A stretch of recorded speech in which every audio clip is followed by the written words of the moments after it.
Welcome to this new video. Today I will explain how a computer, and especially the Commodore 64, stores floating point numbers in its memory. A floating point number is a type of data used in computers to store both positive and negative real numbers. There are different standards for storing floating point numbers. The most used are single precision or double precision, using respectively 4 or 8 bytes. The Commodore 64 Basic uses 5 bytes. Let's see how. But first, if you haven't already done so, subscribe to the channel and give it a like so as to contribute to the maintenance of the channel and stay up to date on the new videos that I will publish from time to time. Thanks, and let's get started.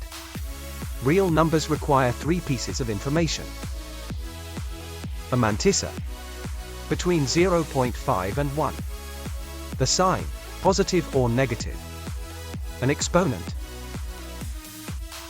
Commodore 64 Basic 2.0 uses 5 bytes to store this information, for a total of 40 bits. The scheme is as follows.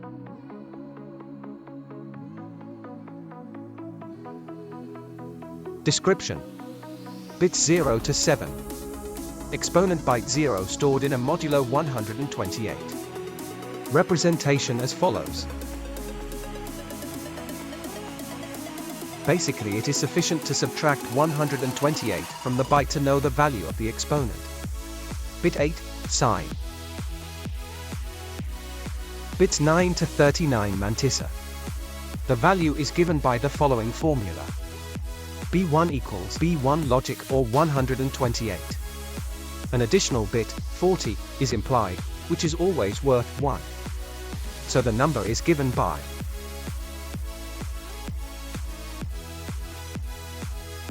the highest storable value is. For example, typing.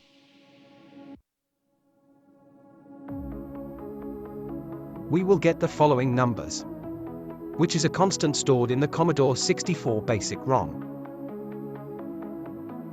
Let's see how much it is worth. Then we have hence.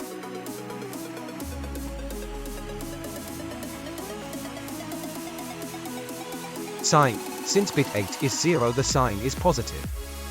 So,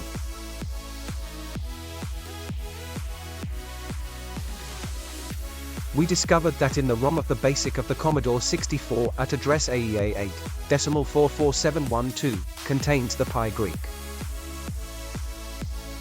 In the Commodore 64 there are 2 accumulators for real numbers. Floating point accumulator 1, located in bytes 97 to 102, and floating point accumulator 2, located in bytes 105 to 110. The first byte, 97 or 105, represents the exponent.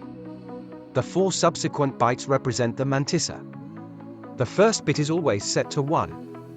And the sign is indicated by the following byte, 102 or 110, where the Commodore 64 uses 2 more bytes. 104 to indicate an overflow. 112 used for rounding. Finally follows a basic program that converts the 5 bytes of the C64 standard, FLP, into the corresponding real number. If you want, you can try these numbers.